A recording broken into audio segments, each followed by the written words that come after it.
The golden lid exploded upward in a blast of white fire. Two priests crumpled to the marble floor, smoke rising from their robes, their hands still reaching toward the sacred chest, their faces frozen in expressions of terror and agony. Around them, the assembled priests of Israel backed away in horror, their ceremonial garments stained with blood spatter from the divine judgment. The Ark of the Covenant sat undisturbed in the center of the carnage, its golden cherubim reflecting the afternoon light streaming through the temple windows. Innocent-looking, beautiful, absolutely lethal. For 70 men, curiosity about what lay inside the most sacred object in the ancient world became a death sentence in seconds. The year was approximately 1550 BC. The place was Beth Shemesh, a small town in the hill country west of Jerusalem, and the object that killed them was not just a religious relic or a symbol of faith.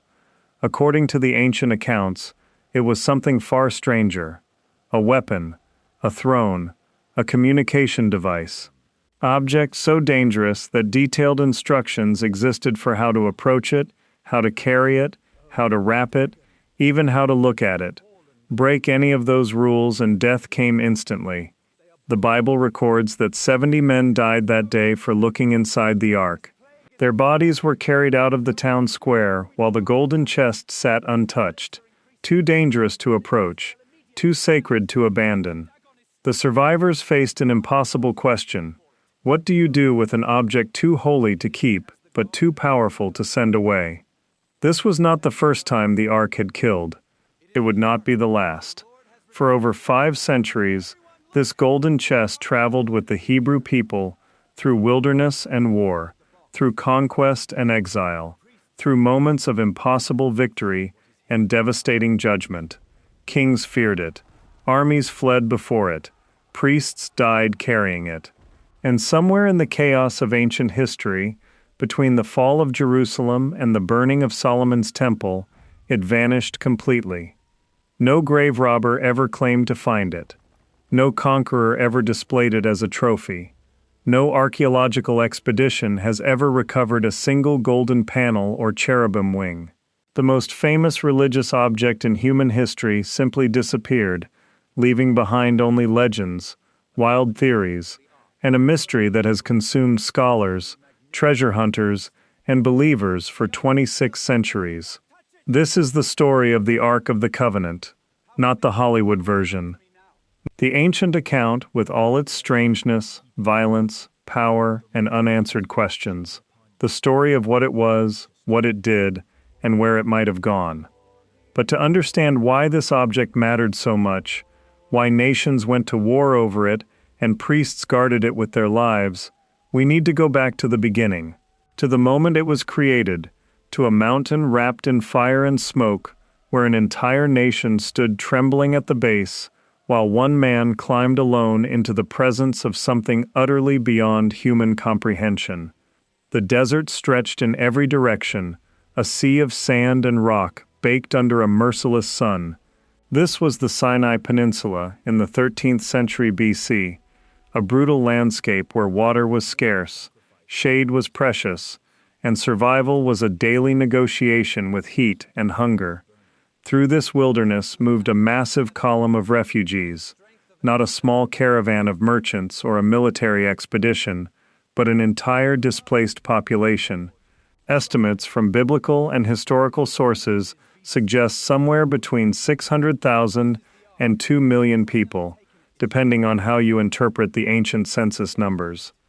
Families with children, elderly men and women, livestock, tents, possessions salvaged from their escape from Egypt. They had been walking for 3 months.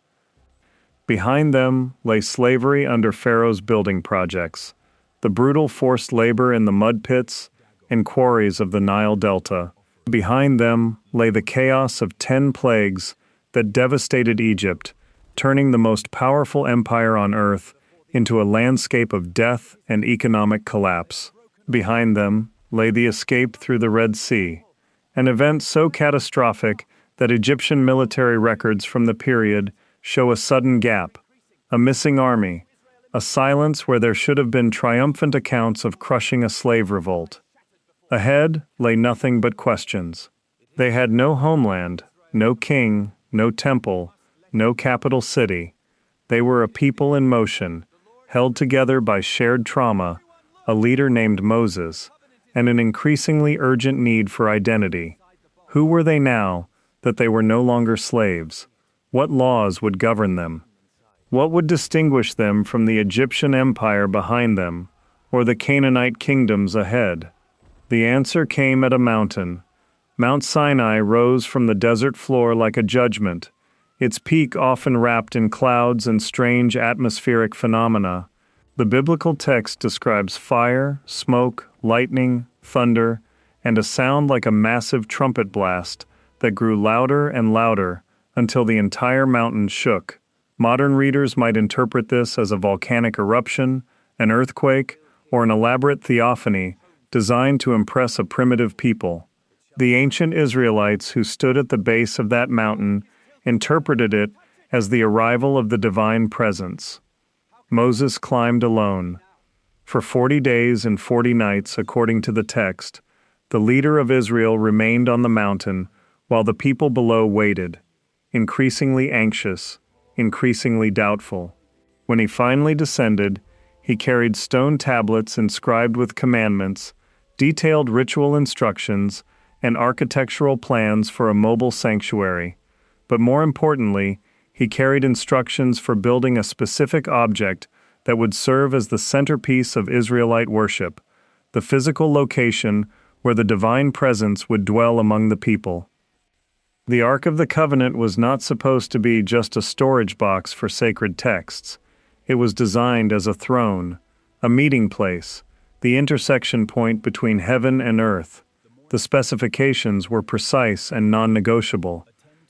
The chest itself was to be built from acacia wood, one of the few hardwoods available in the Sinai wilderness, prized for its density and resistance to decay.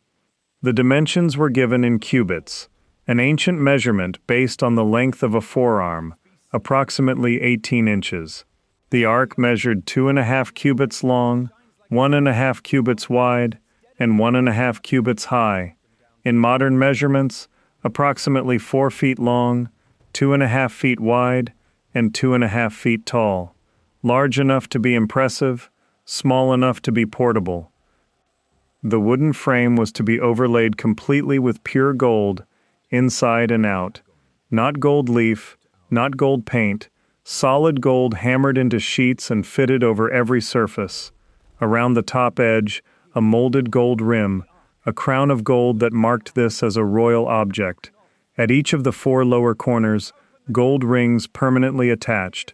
Through these rings would slide 2 long poles, also made of acacia wood, and overlaid with gold. These poles were never to be removed.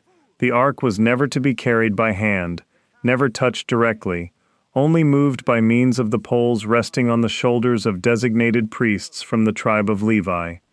The lid was a separate piece, called the mercy seat or the atonement cover, depending on translation. Pure gold, hammered from a single piece, fitted exactly to the dimensions of the chest below, and on this lid, rising from the gold itself as if growing from it, 2 cherubim, not the chubby baby angels of Renaissance art. Cherubim in ancient Near Eastern iconography were powerful guardian figures, often depicted with human faces, animal bodies, and massive wings. The 2 on the ark faced each other, their wings stretched upward and then arching forward so the wingtips touched above the center of the mercy seat, creating a space, a throne room, between them. It was in that space, according to the instructions Moses brought down from the mountain, that the presence of God would dwell. From between the cherubim, the divine voice would speak, not symbolically, not metaphorically. The texts describe actual audible communication, specific instructions, real-time guidance for the nation traveling through the wilderness. If you subscribe to a purely naturalistic worldview, this makes no sense. A golden box cannot be a communication device. Inanimate objects do not transmit voices. The entire concept sounds like primitive religion, a superstitious people projecting magical properties onto a physical object. But if you take the biblical account seriously, even as a historical document describing events from the perspective of ancient witnesses, then something extraordinary was happening around this object, something dangerous, something that killed people who treated it carelessly. The construction began immediately. Moses called for skilled craftsmen, particularly a man named Bezalel from the tribe of Judah, described as filled with the Spirit of God, with wisdom, understanding, and knowledge in all kinds of crafts. Bezalel and his team worked from the precise specifications, shaping the acacia wood, hammering the gold, creating the cherubim, fitting the rings and poles. The golden chest took shape in the center of the Israelite camp, while around it the people brought offerings. Gold jewelry stripped from Egyptian homes during the Exodus, silver, bronze, fine linen, acacia wood, precious stones, ram skins dyed red, leather, everything needed for the construction of the mobile sanctuary and its contents. But the ark was never meant to sit alone. It was housed within a larger structure, the tabernacle, an elaborate tent sanctuary that could be assembled and disassembled as the people moved through the wilderness. The tabernacle was divided into two chambers. The outer chamber, called the Holy Place, contained a golden lampstand, a table for sacred bread, and an altar of incense. The inner chamber, called the Most Holy Place or the Holy of Holies, was a perfect cube, screened off by a thick embroidered curtain, and inside that darkened inner room, sitting in complete darkness, except for whatever strange light the divine presence itself produced, sat the Ark of the Covenant. Only one person was allowed to enter the most holy place, the high priest, and only once per year, on the Day of Atonement, following a detailed ritual protocol that included burning incense so that smoke filled the room, sprinkling blood on the mercy seat, and exiting carefully, never turning his back on the ark.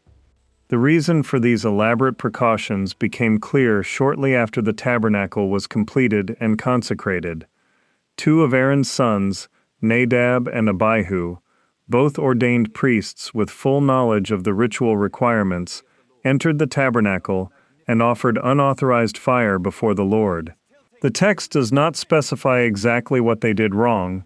Perhaps they used the wrong kind of incense. Perhaps they entered at the wrong time. Perhaps they approached the ark directly without following proper protocol. The result was immediate and catastrophic. Fire came out from the presence of the Lord and consumed them both. They died inside the tabernacle. Their father Aaron was forbidden to mourn them publicly. Moses gave explicit instructions. The bodies were carried out by other priests. The message was clear and terrifying. This was not a symbolic presence. This was not a metaphor for divine favor. The ark and the space around it were lethally dangerous to anyone who violated the approach protocols. Nadab and Abihu died instantly, not because God was petty or cruel, but because they came into contact with something human bodies were not designed to survive. Think of it like radiation. A person who walks into a nuclear reactor core without shielding does not die because the reactor is evil or angry. They die because human tissue cannot withstand that level of energy exposure. The biblical text suggests something similar about the ark. It radiated a presence, a power, an energy that required careful management and specific protocols to survive. This was the object that traveled with Israel through 4 decades of wilderness wandering. It led them through the desert. When the camp needed to move, the Levites carefully wrapped the ark in multiple layers. First a thick veil, then a covering of durable leather, then a cloth of solid blue. Only then could the carrying poles be slipped through the rings and the ark lifted onto the shoulders of the Kohathite clan, a specific family within the tribe of Levi assigned to transport the most holy objects. Even these designated carriers were warned never to touch the ark itself or even to look at it while it was being wrapped. The penalty for violation was death. When the camp stopped, the tabernacle was erected first, and the ark placed in its designated position in the most holy place before the rest of the camp settled. At night, according to the text, a pillar of fire hovered over the tabernacle, visible to the entire camp. During the day, a pillar of cloud. These were not poetic descriptions or spiritual metaphors. The text presents them as observable phenomena, visible to everyone, used as actual navigational signals. When the cloud lifted, the people packed up and moved. When it settled, they stayed. For 40 years, this pattern continued. An entire generation died in the wilderness. The former slaves who had known Egypt, who doubted, who complained, who built a golden calf when Moses was on the mountain too long. Their children grew up knowing only the desert, only the manna that appeared each morning, only the tabernacle and the ark, and the laws given at Sinai. And then the wilderness period ended. Moses climbed another mountain, this time Mount Nebo, and looked across the Jordan River into the land promised to Abraham 5 centuries earlier. The text says he died there, was buried by God himself in an unmarked grave, and never entered the promised land. Leadership passed to Joshua, Moses' military commander, a man who had been present at Sinai as a young warrior, and was now tasked with the conquest of Canaan. The ark would now become something more than a sacred object in a tent. It was about to become a weapon of war. The first target was Jericho, a fortified city controlling access to the central hill country of Canaan. Massive walls, armed defenders, a population that had heard rumors of the Israelite approach and was terrified. The city gates were barred shut. No one entered, no one left. Joshua received strange instructions for the siege. No battering rams, no siege towers, no starvation blockade. Instead, the Ark of the Covenant was to be carried in a processional around the city walls once per day for 6 days, accompanied by 7 priests blowing ram's horn trumpets. On the 7th day, circle 7 times, blow a long trumpet blast, and have the entire army shout. Then the walls would fall. If this sounds absurd, imagine being a soldier in Joshua's army hearing this battle plan. You have trained for combat. You have weapons. You understand siege warfare. And your commander tells you to walk in circles, carrying a golden box, while priests blow horns. But Joshua had stood at the base of Mount Sinai. He had seen what the ark could do. He followed the instructions exactly. For 6 days, the Israelite army marched in formation around Jericho's walls. The priests carried the ark. The trumpets sounded. The defenders on the walls watched this bizarre ritual, perhaps mocking, perhaps increasingly uneasy.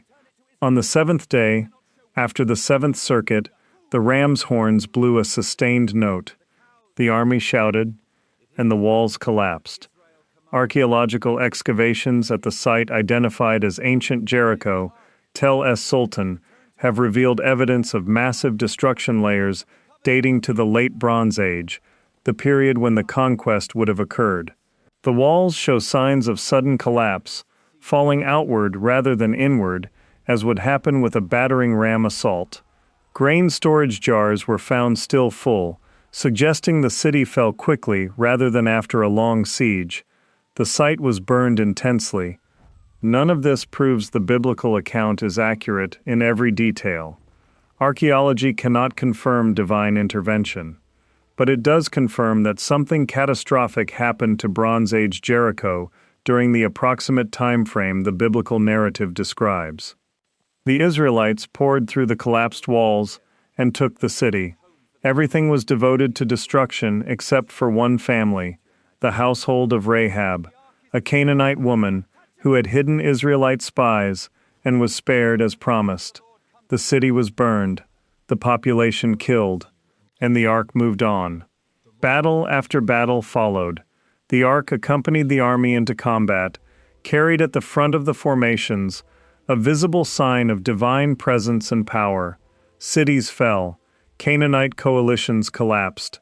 The land was divided among the 12 tribes of Israel, and the ark finally came to rest at Shiloh, a central location in the hill country where a more permanent sanctuary was constructed.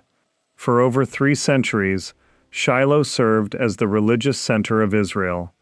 The ark sat in the sanctuary. Priests maintained the daily rituals. Families came from across the tribal territories to offer sacrifices and fulfill religious obligations.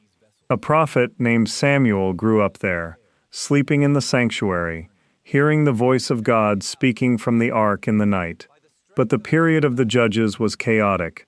Israel had no king, no standing army, no centralized government.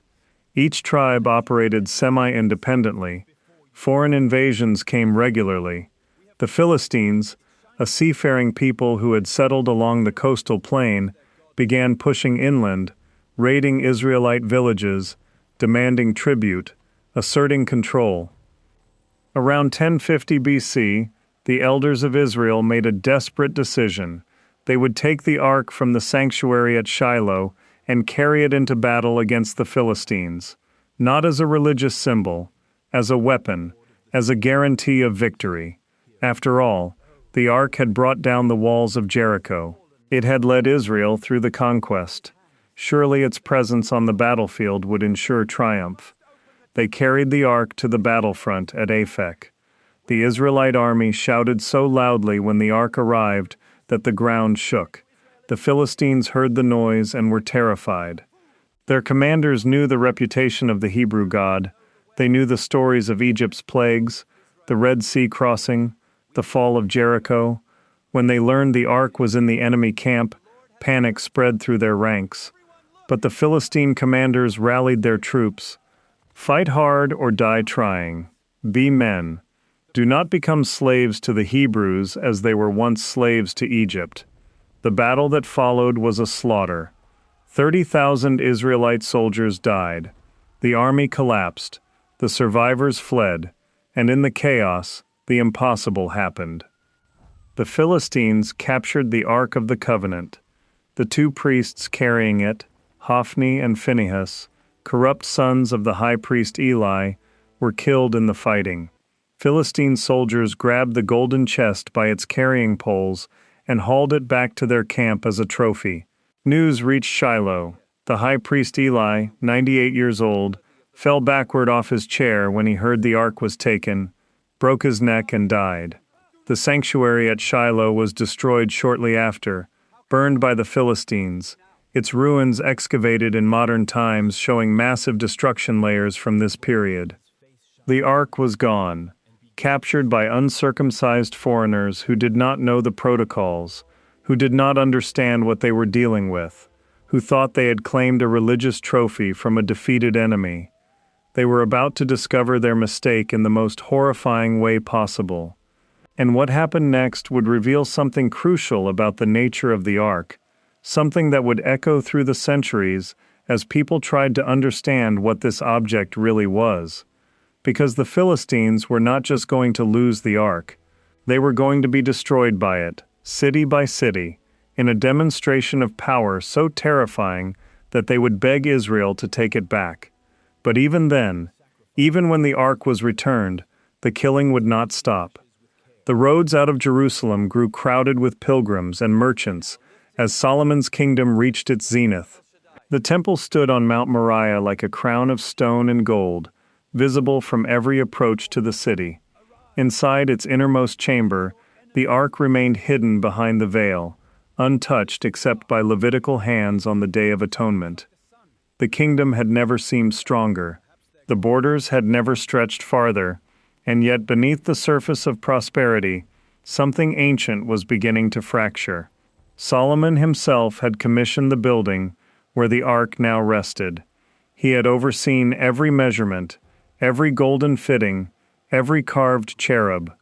He had watched as the priests carried the sacred chest into the Holy of Holies, as the glory cloud filled the sanctuary so thick that the ministers could not stand to perform their service.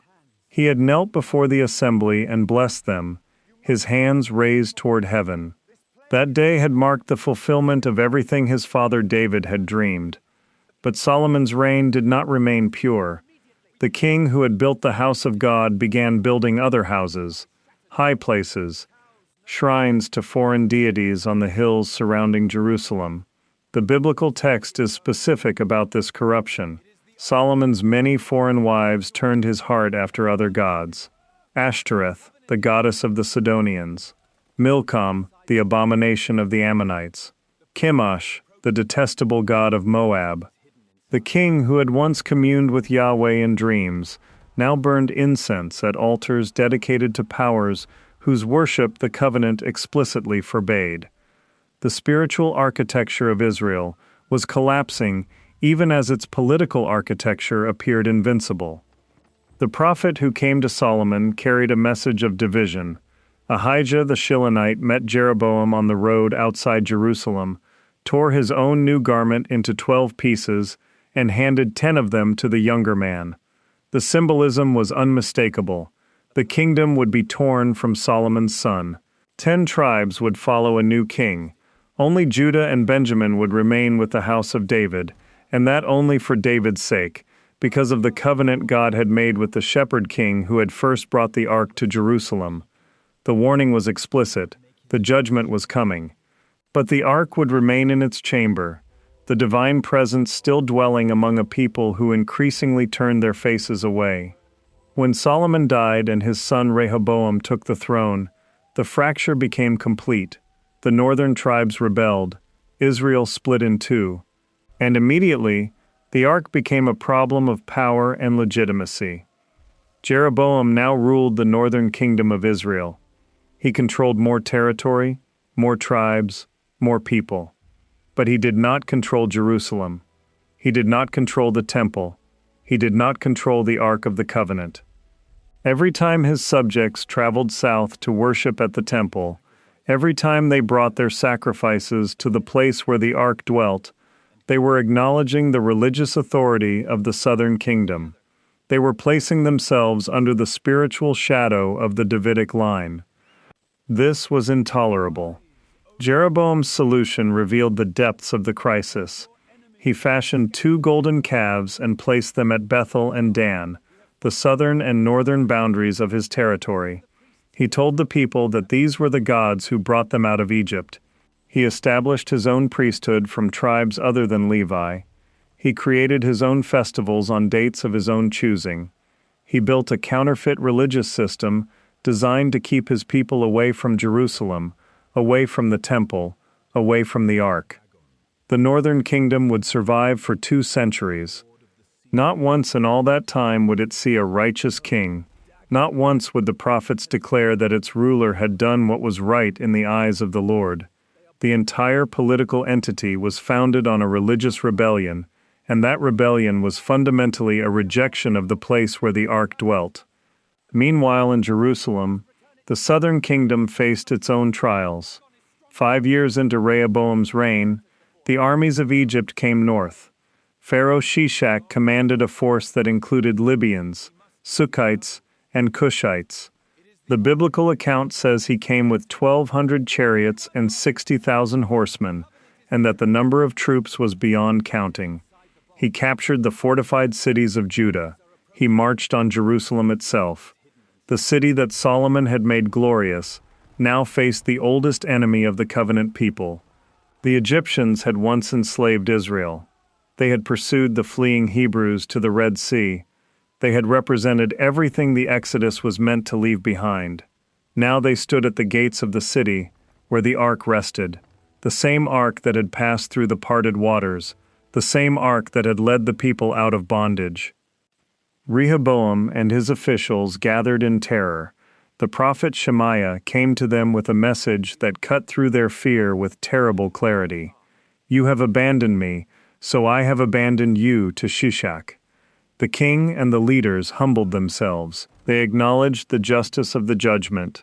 And because of that acknowledgement, because they did not harden their hearts, the city was spared total destruction, but the cost of survival was devastating.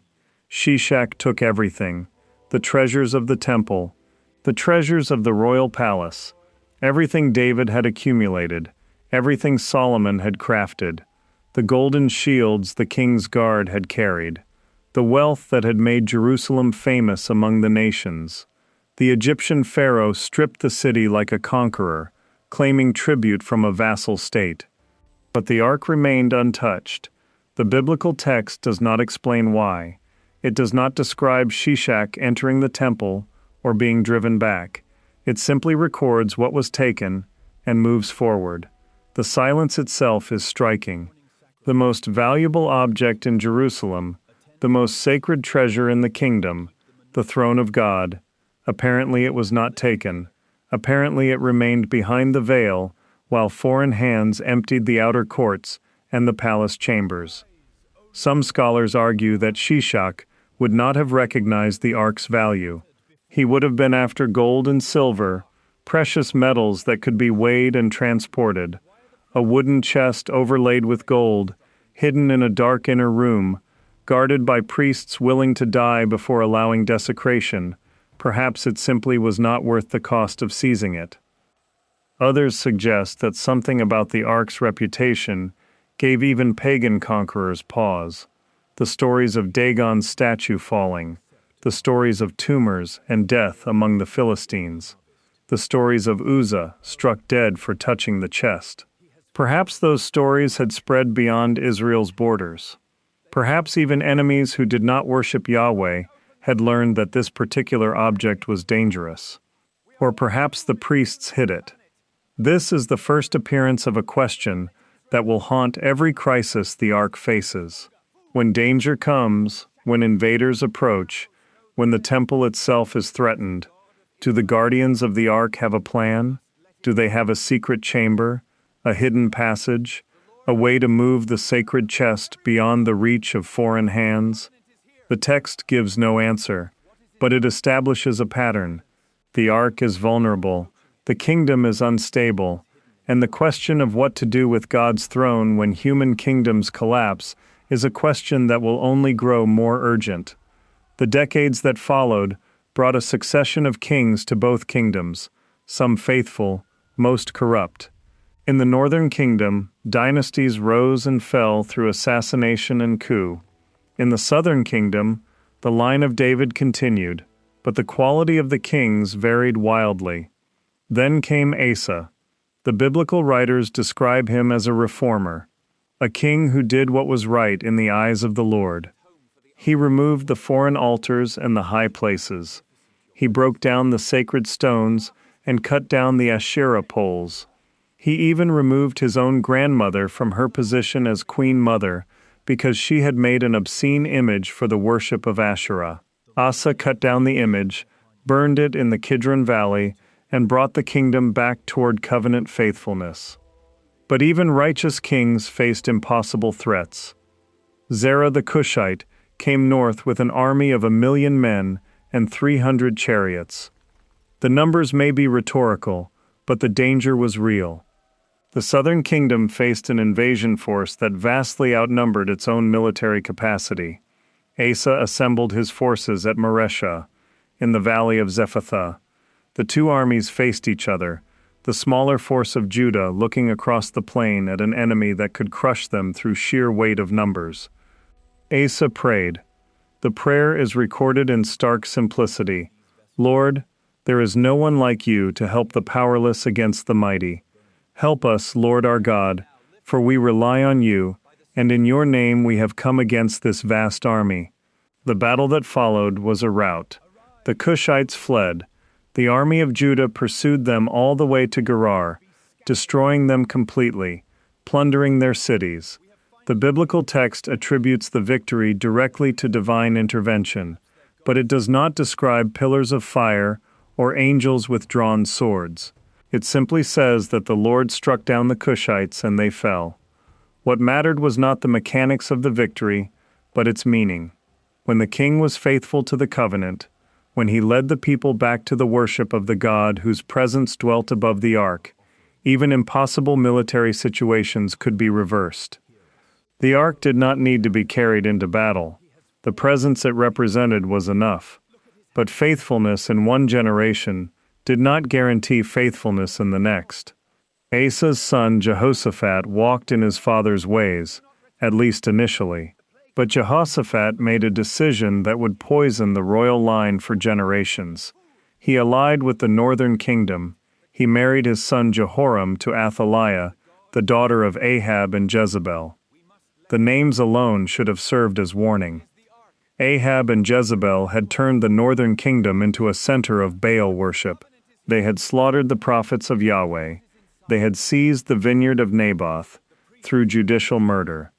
Jezebel had come from Sidon as a foreign princess, and she had brought the worship of foreign gods with her, establishing temples and priesthoods and ritual practices that directly violated everything the covenant demanded.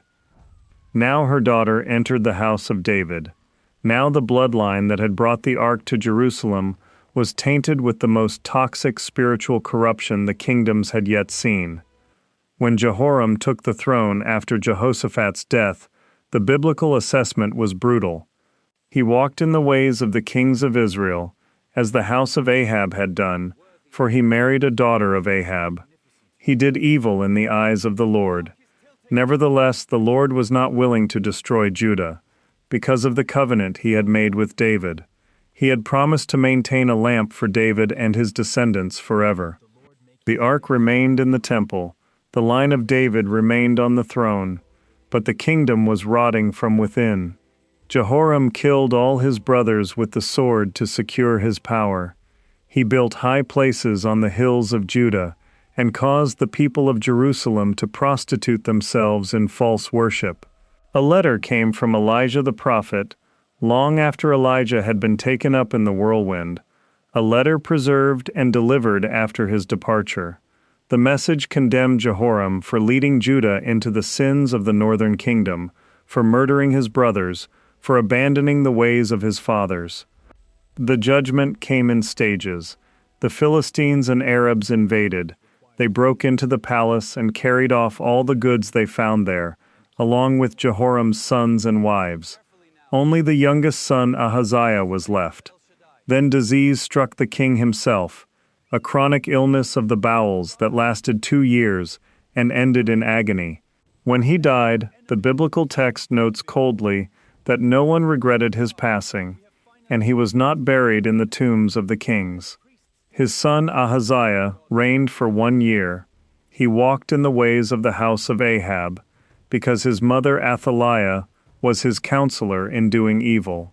He went to war alongside the northern king Joram, and both were cut down in Jehu's bloody coup. Ahaziah died at Megiddo, and his body was brought back to Jerusalem for burial. Then Athaliah made her move. When she saw that her son was dead, she proceeded to destroy the whole royal family. She killed her own grandchildren. She slaughtered every potential heir to the throne of David, attempting to erase the bloodline in a single purge of violence. For 6 years she ruled in Jerusalem as queen, the only woman to hold sovereign power over Judah, and she held that power through mass murder. But one infant survived. Jehosheba, the daughter of King Jehoram and sister of Ahaziah, had stolen the baby Joash from among the royal princes who were about to be murdered. She hid him and his nurse in a bedroom in the temple, beyond Athaliah's reach. For 6 years, the true heir to David's throne lived in secret chambers, protected by the priests who served in the house where the ark dwelt. In the 7th year, Jehoiada the priest made his move. He gathered the commanders of hundreds and the Keretes and the guards. He showed them the king's son. He made a covenant with them and put them under oath. Then he brought out the boy and placed the crown on his head. They anointed him and proclaimed him king, clapping their hands and shouting, "Long live the king!" Athaliah heard the noise of the people running and cheering. She went to the temple and saw the young king standing by the pillar, as was the custom, with the officers and trumpeters beside him. All the people of the land were rejoicing and blowing trumpets. She tore her robes and cried out, "Treason! Treason!" Jehoiada ordered her executed outside the temple precincts. She was taken out through the horses' entrance to the palace grounds and put to death there. The house of Ahab and Jezebel would have no more power in Jerusalem. The line of David had survived by the narrowest possible margin, preserved by a single faithful act in a time of murderous apostasy. And throughout it all, the ark had remained in the Holy of Holies, the divine presence dwelling in darkness, while human violence and betrayal tore the kingdom apart just beyond the veil. Joash began his reign as a faithful king. Under Jehoiada's guidance, he repaired the temple. He collected money from the people and used it to restore the house that had suffered neglect during Athaliah's reign. The place where the ark dwelt was maintained, the priesthood functioned properly, the sacrifices continued according to the law.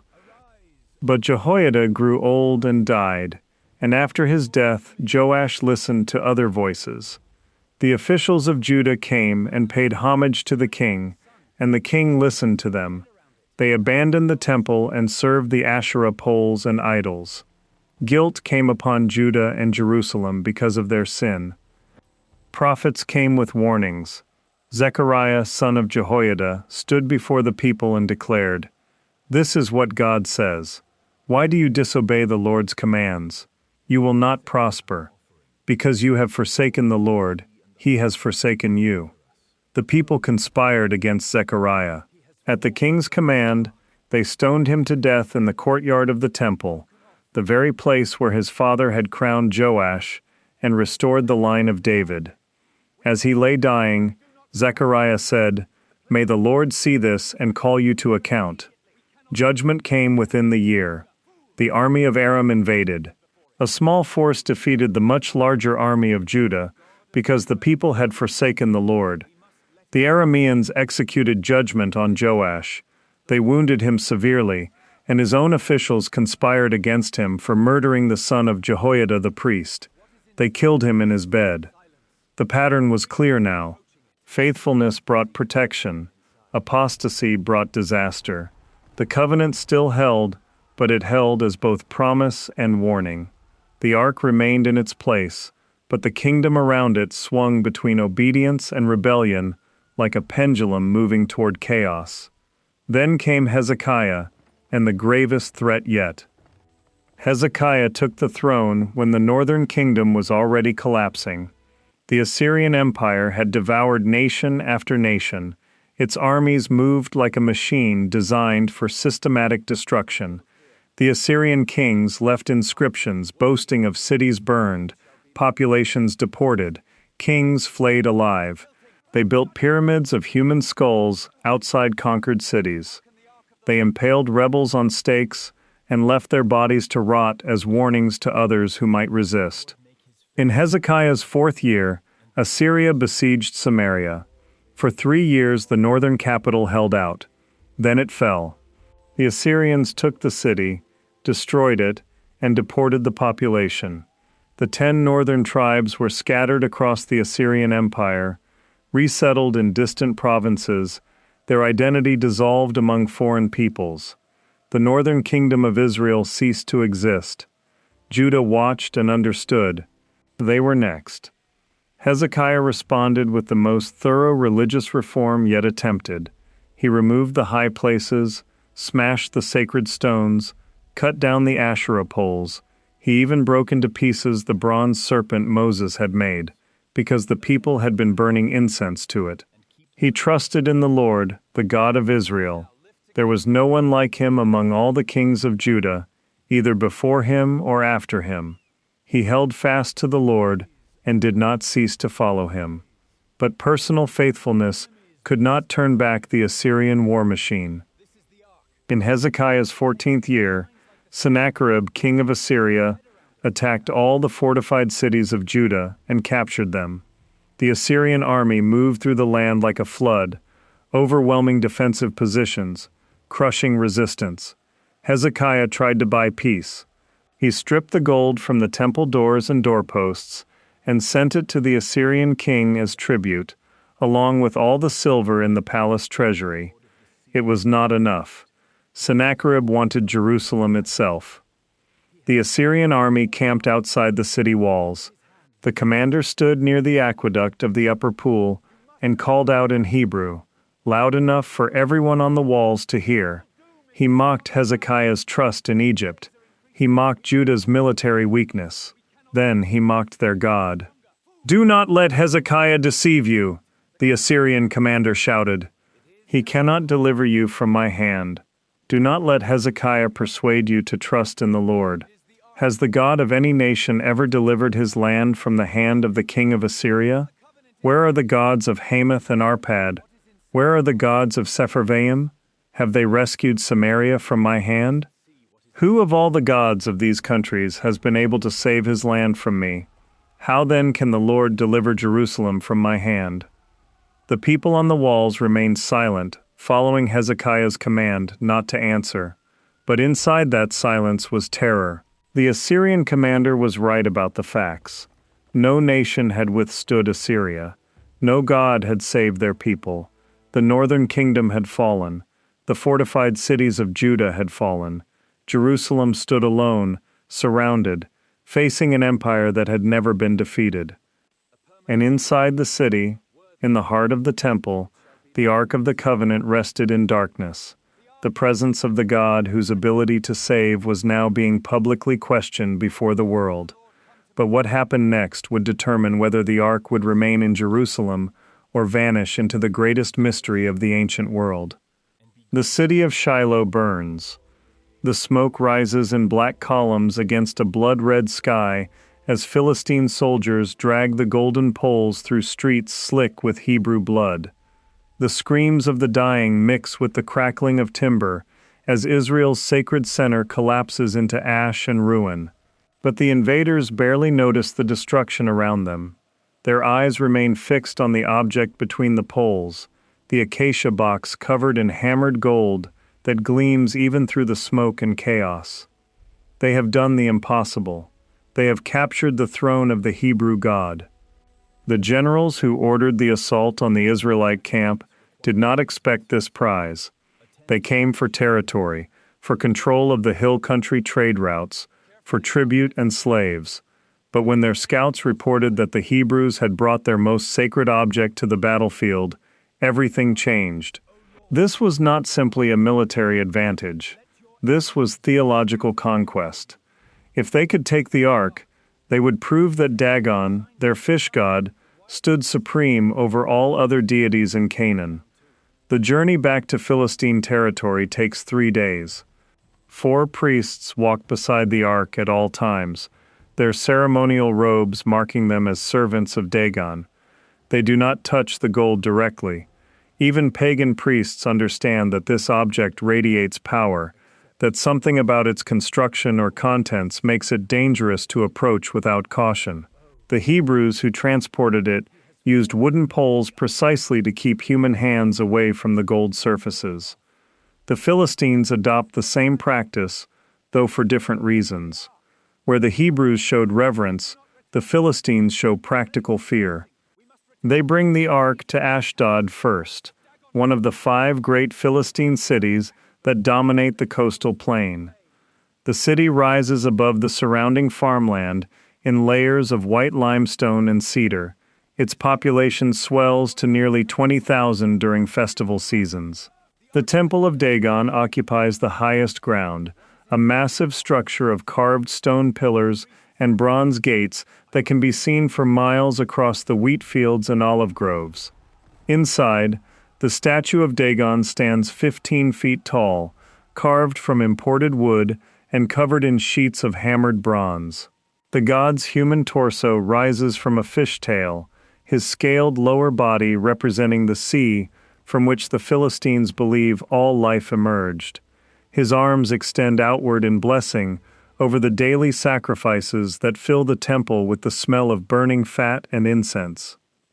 The priests decide to place the ark directly before Dagon's statue. This is not respectful housing. This is calculated humiliation. By positioning the captured throne of the Hebrew God at the feet of Dagon, they create a permanent image of conquest. Every worshiper who enters the temple will see the physical proof that the gods of Canaan bow to Philistine power. The golden box, once carried before Hebrew armies as a symbol of divine presence, now serves as a footstool for a fish god carved by human hands. The ceremony of installation draws thousands. The high priest of Dagon performs the ritual dedication at sunset, pouring wine and oil over the temple steps, while crowds fill the courtyard below. Musicians play victory songs on lyres and drums. Dancers whirl in the torchlight. The celebrations continue until midnight, when the priests finally close the bronze temple gates and leave the two gods alone in darkness. Morning comes with screaming. The youngest acolyte, a boy of 12 whose duty includes opening the temple before dawn to prepare the morning sacrifice, runs through the streets, shrieking that Dagon has fallen. The priests assume the child is confused or lying, that he has misunderstood what he saw in the dim pre-dawn light. But when they reach the temple and push through the bronze doors, they find the boy was precise in his report. The statue of Dagon lies face down on the stone floor before the ark, 15 feet of carved wood and bronze, toppled forward as though the god himself had prostrated before the golden box. The crash must have been enormous, loud enough to wake nearby houses, but no one reports hearing anything in the night. The statue simply fell in total silence, its wooden arms extended toward the ark in a posture of submission or terror. The priests work for 6 hours to right the statue. They use ropes and wooden levers, dozens of men straining against the weight of bronze and wood. The statue's face shows scratches from its collision with the stone floor. One of the bronze sheets covering the chest has come loose, revealing the plain wood beneath. The high priest orders repairs immediately. He also orders silence. News of Dagon's fall cannot spread beyond those who have already seen. The political consequences would be catastrophic. If the other Philistine cities learn that Dagon cannot stand in the presence of the Hebrew God, questions will rise about Philistine military victories, about religious authority, about the entire cosmological order that justifies their rule over the coastal plain. They complete the repairs by evening and seal the temple again. The next morning, the same young acolyte opens the bronze doors and starts screaming before he is fully inside. Dagon has fallen again, but this time the damage goes beyond a simple collapse. The statue lies in pieces. The head has separated from the body and rolled several feet away, coming to rest against the base of a pillar. Both hands have broken off at the wrists, severed so cleanly they appear cut rather than broken. The fishtail section remains partially upright, but the torso has shattered into fragments of wood and bronze, scattered across the temple floor in a wide radius around the ark. Only the ark itself remains untouched, its golden surface reflecting the dawn light that streams through the temple's high windows. The priests stand in the doorway, unable to move. This is not natural collapse. The statue did not simply fall again. Something tore it apart with surgical precision, removing the head and hands, destroying the torso, leaving the pieces arranged in a pattern that suggests violence rather than accident. And once again, no one in Ashdod heard anything. No crash, no thunder, no sound of bronze hitting stone. The destruction happened in absolute silence while the entire city slept. The high priest orders the temple sealed immediately. But word has already spread. The acolyte's screams woke the houses nearest the temple. People crowd into the courtyard demanding to see what happened. When the priests refuse to open the doors, the rumors multiply and darken. By noon, half the city knows that Dagon has been destroyed by the Hebrew God. By evening, the terror begins. The first man collapses in the marketplace 3 days after Dagon's destruction. He is a grain merchant, 40 years old, healthy and strong. He doubles over clutching his groin, screaming in agony. His friends carry him home and summon a physician, but when the doctor examines him, he finds massive swelling in the lymph nodes of the groin and armpits. The tissue feels hard as stone, hot to the touch, discolored to deep purple. The merchant dies before midnight, his body covered in the tumorous growths that appeared and multiplied over the course of a single day. Within a week, hundreds show the same symptoms. The swellings appear without warning. A woman wakes with painful lumps in her neck. A child playing in the street suddenly screams and clutches his armpit. A fisherman hauling nets collapses on the beach, with growths erupting along his inner thighs. The tumors grow with impossible speed, some reaching the size of pomegranates within hours. The pain is so severe that victims cannot walk, cannot lie down, cannot find any position that brings relief. Many die within days. Those who survive longer develop secondary infections as the tumors burst and leak, filling their homes with the smell of rot and corruption. The physicians of Ashdod have no explanation and no treatment. They try every remedy in their knowledge. They lance the tumors, but they only grow back larger. They apply poultices of herbs and clay, but the swellings continue to spread. They bleed patients to balance their humors, but it only weakens them further. Nothing works. The disease moves through Ashdod like an invisible fire, selecting victims apparently at random, showing no pattern based on age or health or social status. Rich and poor, young and old, strong and weak, all fall to the same agonizing swellings. Within a month, nearly a quarter of Ashdod's population shows symptoms. The city's economy collapses as markets close and trade ceases. Farmers refuse to bring grain to a plague city. Merchants flee to other Philistine territories. The streets empty, except for the sick stumbling toward healers, who can offer no help. The smell of death hangs over entire neighborhoods. Mass graves open in fields outside the walls, as the city runs out of space to bury its dead with traditional ceremony. The priests know the source. They gather in emergency council and debate through the night. Some argue for immediate removal of the ark. The Hebrew God is clearly punishing Ashdod for housing his throne in Dagon's temple. Others insist that removing the ark would be admission of Dagon's inferiority, that they must find another explanation for the plague. But as the death toll climbs past 500, then 1,000, then 1,500, the theological arguments become irrelevant. Practical survival demands action. They decide to move the ark to Gath, another of the 5 Philistine cities, 30 miles inland. The reasoning is simple. If the plague follows the ark, they will know definitively that the Hebrew God is responsible. If the plague remains in Ashdod after the ark departs, they can attribute the disease to natural causes, bad water, cursed ground, anything except divine judgment. It is a theological experiment conducted with human lives as the data. The ark leaves Ashdod on a wagon pulled by oxen.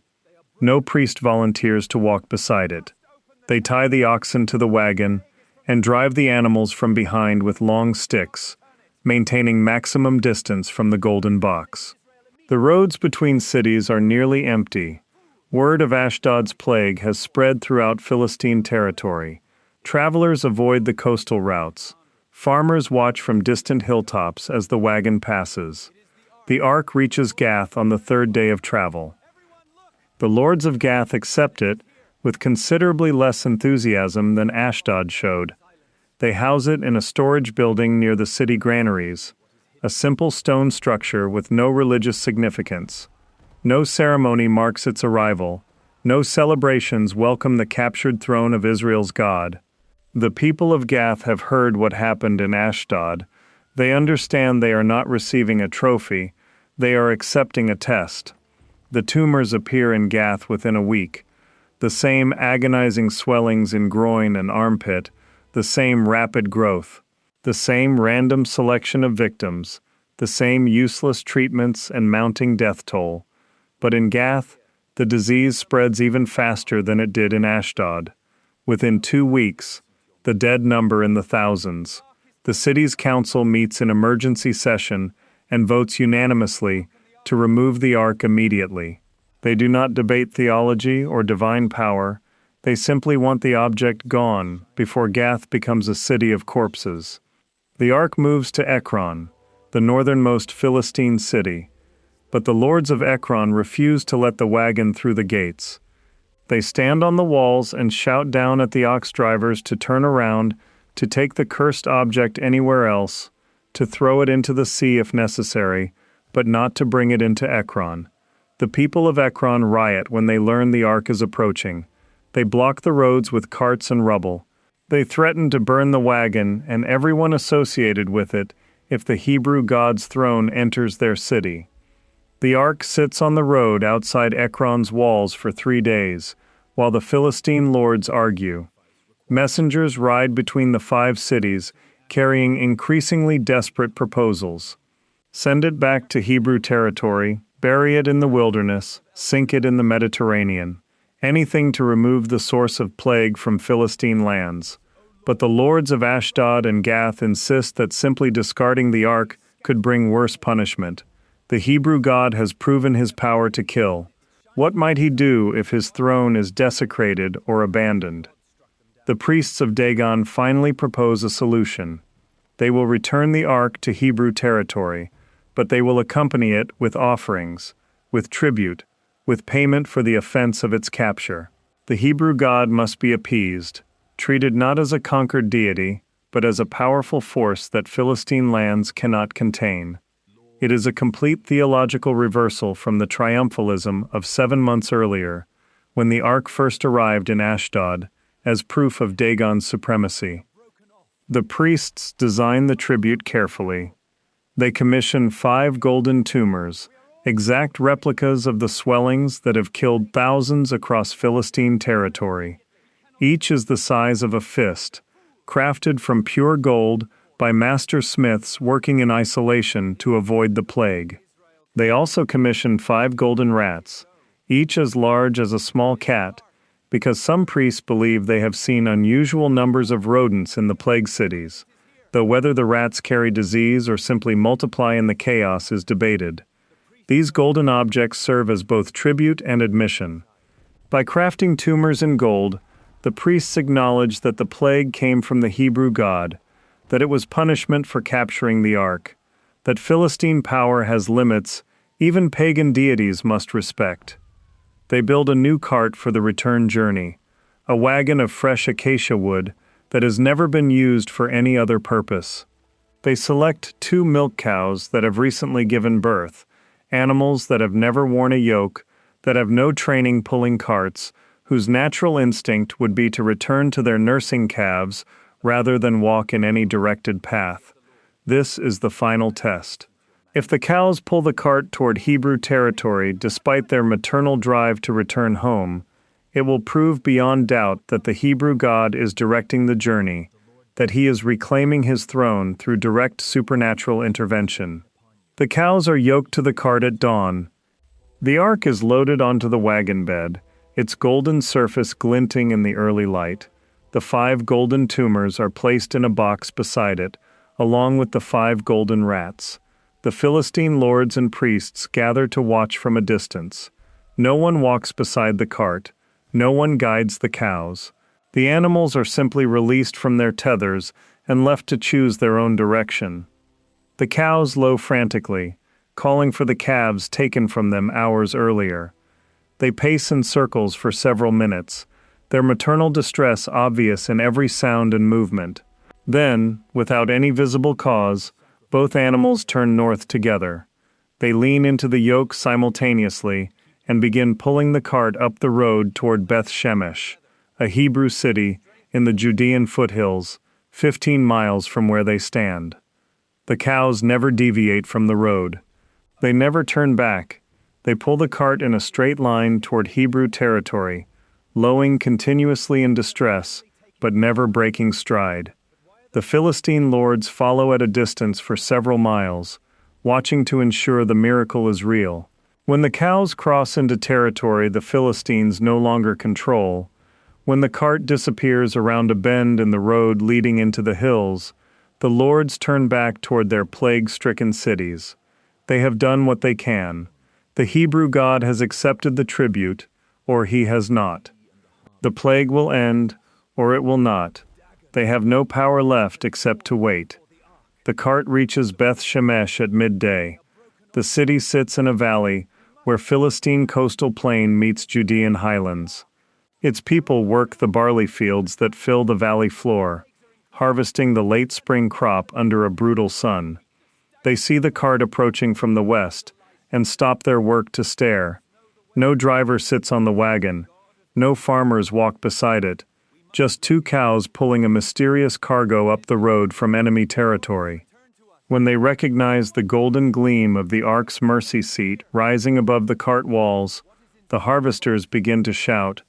The entire city pours into the fields. Men drop their scythes. Women abandon their grain bundles. Children run ahead to see the impossible sight. The ark has returned. 7 months after its capture, 7 months of national humiliation and theological crisis, the throne of their God comes home, pulled by pagan cattle on a pagan cart, but home nonetheless. The cart stops in the field of Joshua, a landowner whose property borders the main road. The cows halt beside a large boulder in the middle of the barley field and refuse to move further. The people of Beth Shemesh surround the cart, weeping and shouting praises. The Levites among them, the hereditary priests authorized to handle sacred objects, immediately take charge. They lift the ark from the cart using the golden poles. They examine the golden tumors and rats with confusion and growing understanding. The Philistines paid in plague. The Hebrew God defended his throne with disease and death. Joshua donates the cart and the cows for sacrifice. The Levites break up the wooden wagon and use the wood to build a fire on the great boulder. They slaughter the cows and burn them as an offering, a thank offering for the ark's return. The smoke rises into the afternoon sky, visible for miles across the valley. The celebration continues for hours, as neighboring villages hear the news and send representatives to see the returned ark with their own eyes.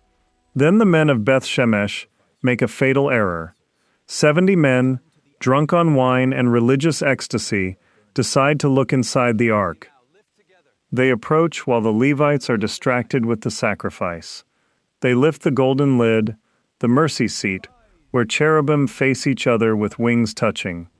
They peer into the interior, looking for the tablets of stone that Moses supposedly placed there 300 years earlier.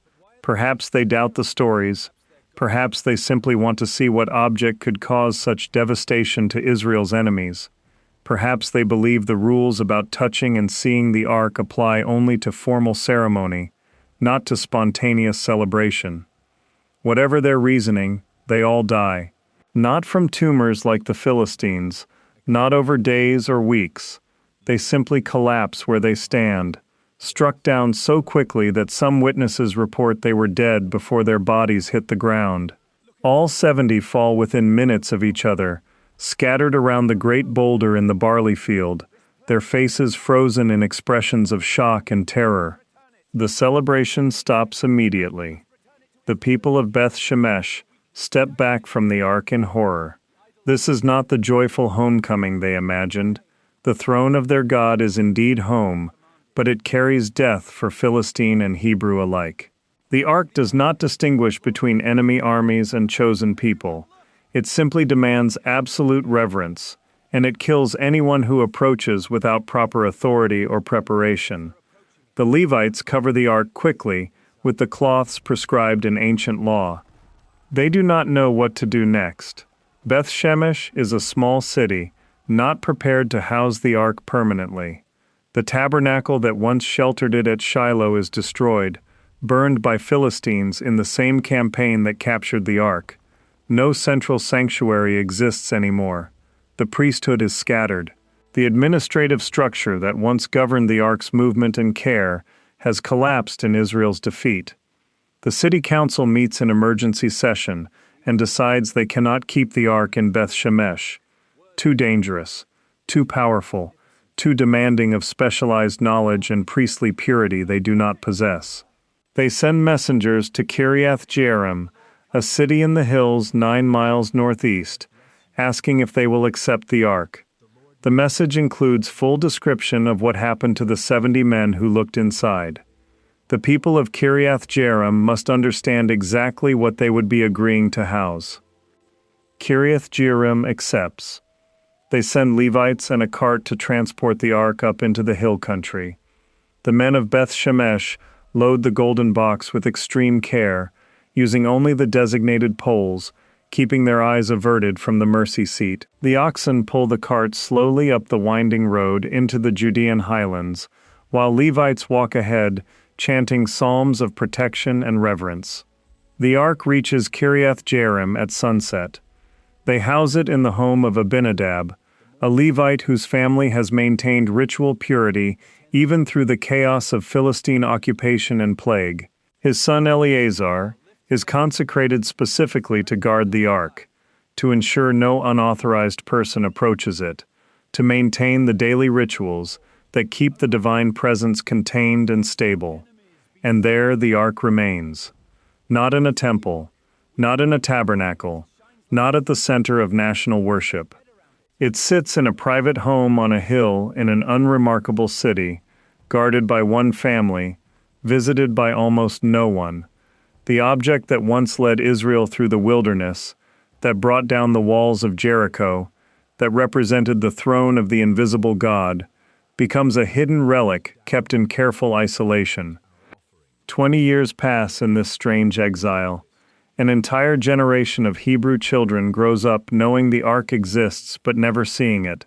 The priests tell stories of its power, of the plagues it brought on Egypt, of the Philistines struck with tumors, of the 70 men of Beth Shemesh who died for looking inside. But the stories take on mythical quality, disconnected from daily religious practice. Israelites worship at local shrines scattered through the hill country. They make sacrifices at old sacred sites. They pray to their God without any physical focus for their devotion. The question haunts the priesthood and the people alike. What God kills his own followers for trying to see him? What deity demands such precise ritual that a single error brings instant death? The Philistines captured the ark and suffered plagues. The Hebrews welcomed it home and suffered death. Both nations learned the same terrible lesson. The presence of the divine is not safe, not comfortable, not reducible to human control or understanding. Some scholars suggest the deaths were natural coincidence, disease, or accident attributed to divine action. Others point to the archaeological evidence of plague in Philistine cities during this period, mass graves that suggest epidemic, though whether the epidemic was bubonic plague or some other disease remains debated. Still others note that the ark's construction materials could have included toxic substances, mercury, or arsenic-based compounds used in ancient metalwork that might poison anyone who made prolonged direct contact. But the text insists on intentional divine violence, not accident or natural cause. And in that insistence lies the deeper truth the story wants preserved, that the sacred is dangerous, that approaching the divine requires preparation and fear, that the throne of God cannot be domesticated into a good luck charm or reduced to a symbolic artifact. What remained in Abinadab's house was power, raw and uncontained, waiting for someone with the authority and courage to move it again. The silence in the Holy of Holies was absolute. For 40 years, the ark had rested in the dark inner chamber of Solomon's temple. Then came the day when priests entered to prepare the sacred space for the autumn festivals, and found the chamber empty. No scorched marks on the floor, no signs of forced entry. The most closely guarded object in the ancient world had simply vanished. The priests who discovered this walked out pale and speechless. They had looked upon the absence of God's presence. What words existed for such a thing? King Josiah, grandson of Manasseh, was told immediately. His reforms had been sweeping. He had destroyed the high places, shattered the Asherah poles, ground the golden calf to dust. He had rediscovered the book of the law in the temple's forgotten chambers. He had restored Passover. He was the righteous king who would surely bring the ark back to its proper place. But when his officials entered the Holy of Holies to verify the priest's report, they found only stone walls and darkness. The ark was gone, and with it, the mercy seat where God's presence had dwelt since the days of Moses. Jerusalem did not descend into immediate chaos. The temple still stood, the sacrifices continued, the festivals were observed, but something fundamental had shifted. The covenant people had lost the physical manifestation of their covenant. They had the law, but not the vessel that contained it. They had the priesthood, but not the throne of God. 3 decades later, Nebuchadnezzar came. His army surrounded Jerusalem in the winter of 588 BC. The siege lasted 18 months. Inside the walls, people ate leather and boiled weeds, and eventually worse. The prophet Jeremiah walked the streets warning that resistance was futile, that Babylon was God's instrument of judgment, that surrender was the only path to survival. They threw him in a cistern for it. When the Babylonians finally breached the northern wall, they showed no mercy. They slaughtered the nobility in the streets. They forced King Zedekiah to watch his sons executed before they blinded him. They burned the palaces. They tore down the walls. And they set fire to Solomon's temple. The bronze pillars, Jachin and Boaz, were smashed and hauled away. The golden lampstand was taken, the altar of incense, the table of showbread, the bronze sea that held 12,000 gallons of water, all plundered or destroyed. The priests who served there were executed at Riblah. The temple treasuries were emptied into Babylonian wagons. But when the scribes of Nebuchadnezzar made their inventory of captured items, the Ark of the Covenant was not listed. Neither was it mentioned among items destroyed. The most valuable object in Jerusalem's most sacred building simply does not appear in the Babylonian records of the temple's destruction. This silence is deafening. The exiles who were marched to Babylon in chains carried with them the memory of the Ark, but not the object itself. In the synagogues of Babylon, they told their children about the golden box that had led their ancestors through the wilderness. They described the cherubim with outstretched wings. They recounted the deaths of Uzzah and Nadab and Abihu. They remembered the thunder on Sinai and the glory cloud in the tabernacle. But they could not say where it was. 70 years later, when Persian King Cyrus allowed the Jews to return to Jerusalem, they came back to ruins. The Temple Mount was bare stone and charred wood. The returnees, led by Zerubbabel and later Nehemiah, began the agonizing work of rebuilding. They laid new foundations. They raised new walls. They constructed a new temple. But it was not the same. The old men who remembered Solomon's temple wept when they saw the new foundation.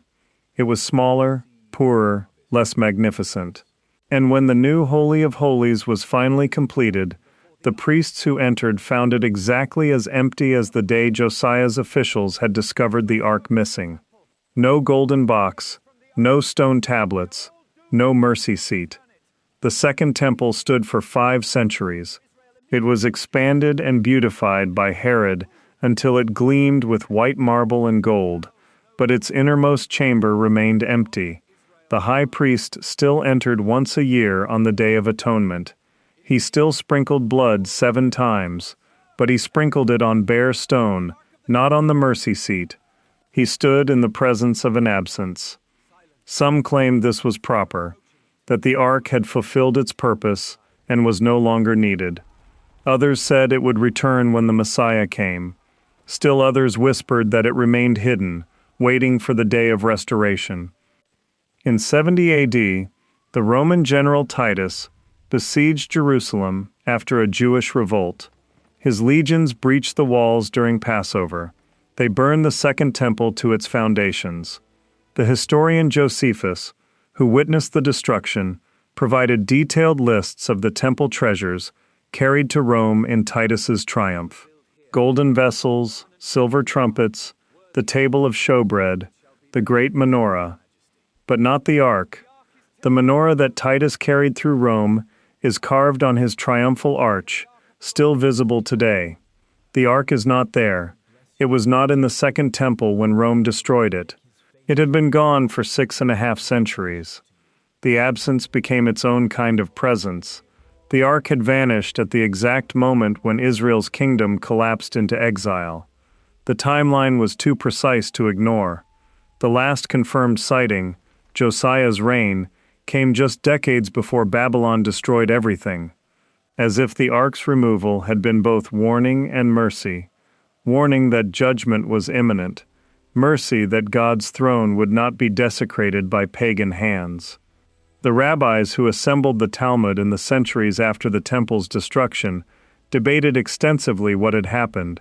Some taught that Josiah, knowing the Babylonian invasion was coming, had hidden the ark in a secret chamber beneath the Temple Mount.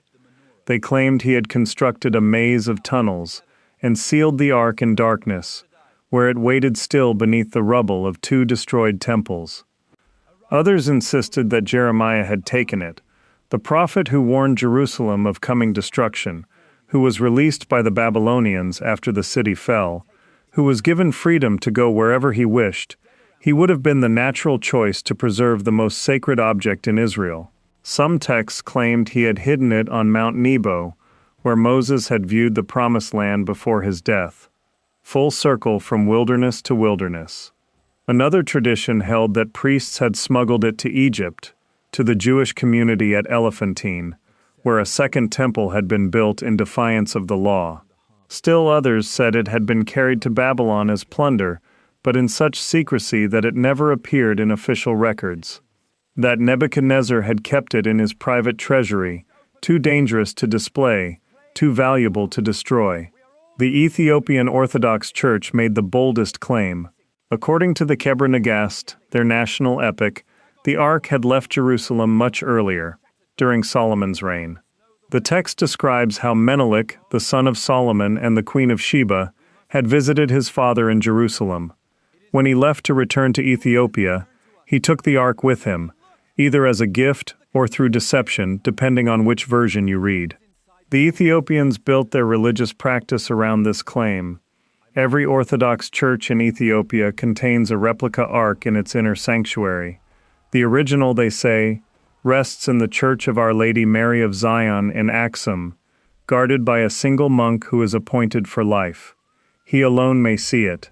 He may never leave the church grounds. He takes the secret of what he guards to his grave, and a new guardian is appointed. Western scholars and treasure hunters have asked for access. All have been refused. The Ethiopian church offers no proof, but requires none.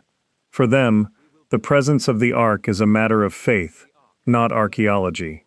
And that presence has shaped Ethiopian Christianity into something unique, deeply Jewish in its practices, fiercely independent in its theology.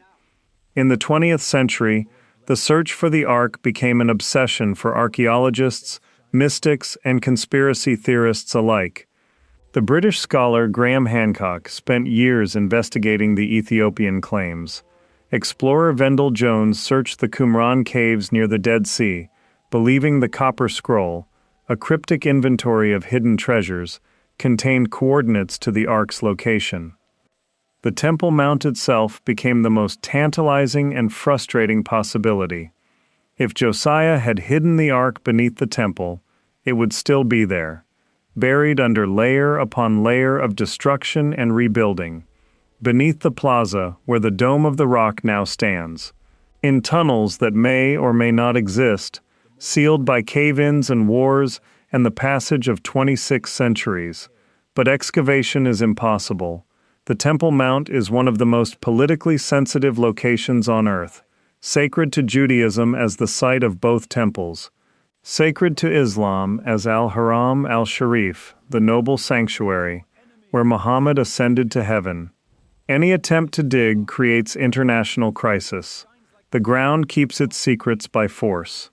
Some Israeli rabbis have argued that even if excavation were possible, it would be forbidden, that the ark is hidden by divine will and must remain so until the proper time, that human hands should not seek what God has concealed, that the third temple will not be built by human effort but by divine intervention, and when it is, The Ark will return on its own. The Knights Templar were rumored to have found something during the Crusades.